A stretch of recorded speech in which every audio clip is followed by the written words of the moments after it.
여정은 캐나다의 하느님 말씀 국제종교교육센터에서 기획한 가톨릭 신앙 연구 안내 프로그램 가운데 첫 번째로 나온 평신도를 위한 성서공부 교재이며, 본 영상물은 한국 가톨릭 생활 성서사에서 출간된 성서의 길을 따른 여정을 요약하였습니다. 이 교재는 교회에서 보편적으로 받아들여지는 연구 결과에 바탕을 둔 표준적인 이론들과 주석을 채택하였습니다. 성서봉독 판광이 9장 1절에서 57절. 에벳의 아들 가알이 성문 어귀에 나와 섰는데 아비멜렉이 거느린 군대가 매복해 있던 곳에서 움직이기 시작하였다. 가알이 그들을 보고 즈불에게 물었다. 저기 산꼭대기에서 웬 사람들이 내려오고 있소? 즈불이 산 그림자를 사람으로 잘못 본 거 아니오 하고 시치미를 떼었지만 다시 가알이 말하였다. 저것 보시오. 사람들이 저기 백꽃마루에서 내려오고 다른 한때는 점장이 상수리 나무 쪽에서 오고 있소. 그제야 즈불이 말하였다. 아비멜렉이 누군데 우리가 그의 종이 되어야 하느냐면서 으스대더니 그 용기가 어디로 갔소? 저 사람들이 바로 당신이 우습게 보던 사람들이오. 어서 나가서 싸워보시오. 가알은 세겜의 어른들을 거느리고 앞장서 나가 아비멜렉과 맞붙어 싸우다가 아비멜렉에게 쫓겨 도망치게 되었다. 가알의 부하 군인들의 시체는 성문 앞까지 너저분하게 뒹굴었다. 그 후 아비멜렉은 아루마로 돌아가고 즈불은 가알과 그의 형제들을 쫓아내어 세겜의 발도 붙이지 못하게 하였다. 다음 날 세겜 백성들이 들로 나갔다는 소식이 아비멜렉에게 전해졌다. 그는 군대를 거느리고 나가 세 패로 나누어들에 매복하고 있다가 백성들이 선급을 떠나는 것을 보고 들이닥쳐 쳐 죽였다. 아비멜렉은 한 패를 이끌고 쳐들어가 성문 어귀를 지키고 나머지 두 패를 시켜 들에 있는 사람들을 덮쳐 쳐 죽이게 하였다. 아비멜렉은 그날 종일 그 성을 공격하여 점령하였다. 그리고 그 안에 있는 백성들을 죽이고 온 성급을 헐고 소금을 뿌렸다. 이 소식을 듣고 세겜 성루에 들어가 있던 어른들은 엘브릿 신당 밀실로 피신하였다. 아비멜렉은 세겜 성루에 있던 어른들이 모두 거기에 모여 있다는 말을 듣고는 휘하 군대를 모두 이끌고 살몬 산으로 올라가며 손에 든 쌍날 도끼로 나무를 찍어 어깨에 메고 뒤따르는 군인들에게 일렀다. 내가 이러고 있는데 어째서 보고만 있느냐? 어서 내가 하는 대로 하여라. 군인들은 저마다 나무를 찍어가지고 아비멜렉을 따라 나무를 쌓아놓고 그 밀실에 불을 질렀다. 그리하여 세겜 성루에 있던 사람이 다 죽었는데 남녀 1000명가량이 죽었다. 그 후에 아비멜렉은 데베스로 진군하여 포위 공격해서 그 성을 함락시켰다. 그런데 그 성급 한가운데는 견고한 성루가 있었는데 그 성의 어른들뿐 아니라 남녀 주민이 모두 그 안으로 도망쳐 들어가 문을 걸어 닫고 성루 옥상으로 올라갔다. 아비멜렉은 그 성루로 공격해 가서 성루문 가까이에 불을 지르려고 하였다. 그때 한 여인이 아비멜렉의 머리에 맷돌짝을 내리던져 그의 두개골을 부수었다. 아비멜렉은 즉시 무기당번을 불러일렀다. 내 칼을 뽑아 나를 죽여라. 여자한테 죽었다는 말을 들을 수는 없다. 그리하여 아비멜렉은 무기당번에게 찔려 죽었다. 이스라엘 사람들은 아비멜렉이 죽은 것을 보고 각기 제고장으로 돌아갔다.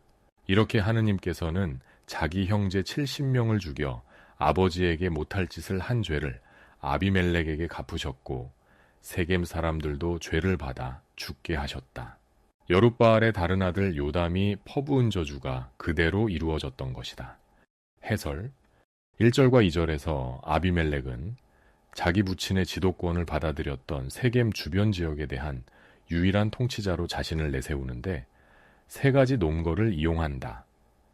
여러 사람의 지배자를 두는 것보다는 한 사람의 지배자를 두는 편이 낫다는 것, 자신은 모계 쪽으로 보아 세겜 사람이라는 것, 또 자신은 여룻바알의 아들이라는 것이 그것이다. 세겜 지도자들을 설복시킬 수 있었던 논거는 혈연 관계에 토대를 둔 것으로서 아비멜렉이 자기들과 한 혈육이라는 생각이었다.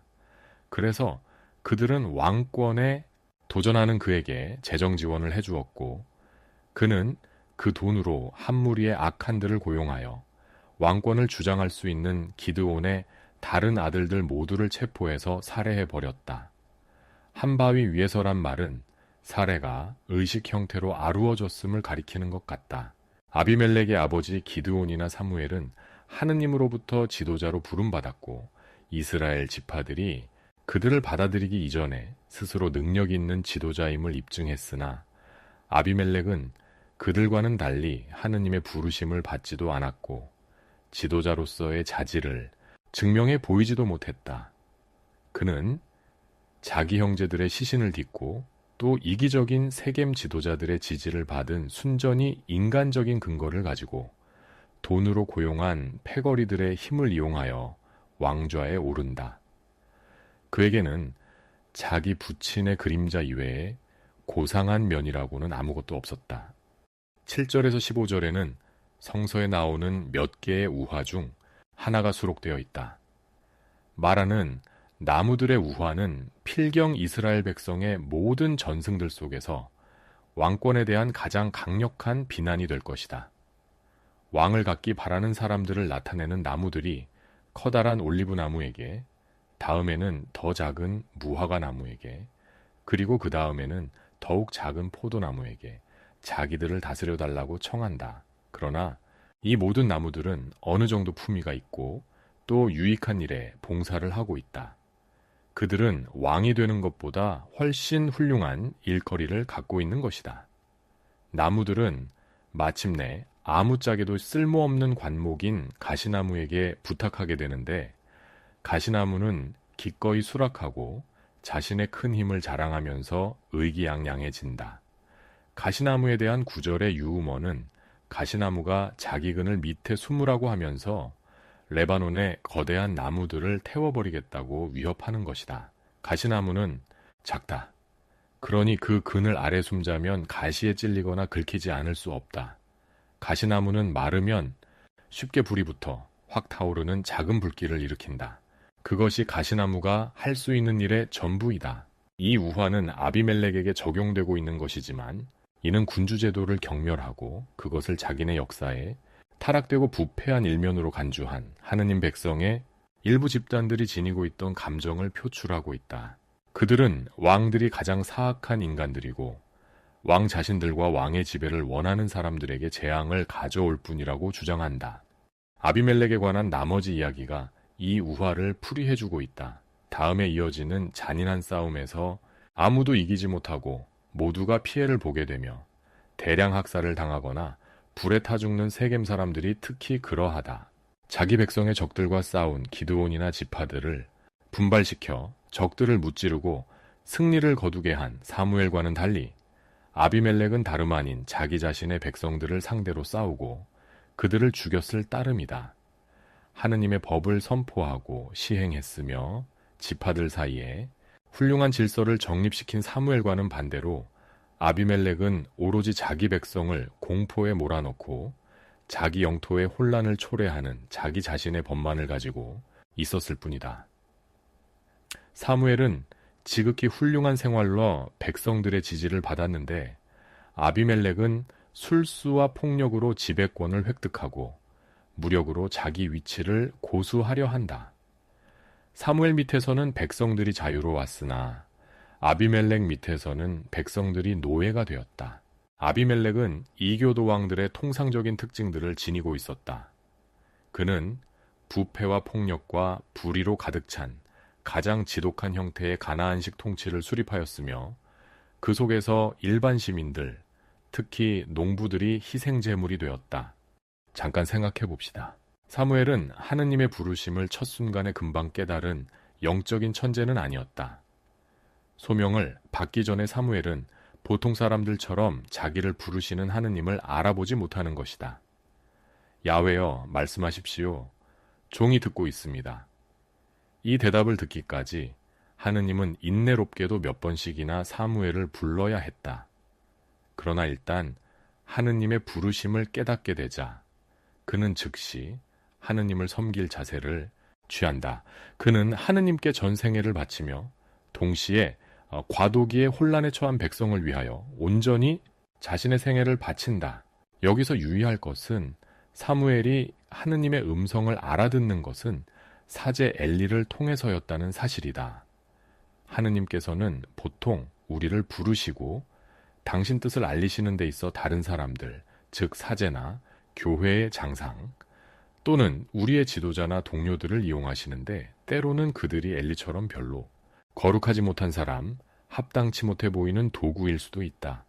아무튼 사무엘은 하느님의 부르심에 엘리의 가르침대로 대답함으로써 위대한 예언자요, 사제이며 판관으로서의 소명으로 인도할 최초의 부르심에 응하게 된다.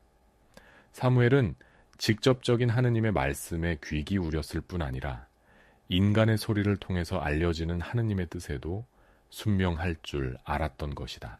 하느님께서는 우리 마음에 직접 당신의 뜻을 전해 주실 수 있고 하고자 하시면 육성으로 부르실 수도 있다. 그러나 보통은 다른 사람들과 상황 혹은 사건을 통해서 당신이 원하시는 바를 알리신다. 우리가 도움을 필요로 하는 주변 사람들과 우리보다 지혜롭고 분별력 있는 사람들을 통해서 말씀하시는 하느님을 알아보고 우리의 전 존재와 행동으로 그에 응할 때 우리는 사무엘처럼 일생을 통해 하느님의 부르심에 응답하는 것이 될 것이다. 다음 영상물에서 계속 이어집니다. 구독 신청으로 함께 해주세요.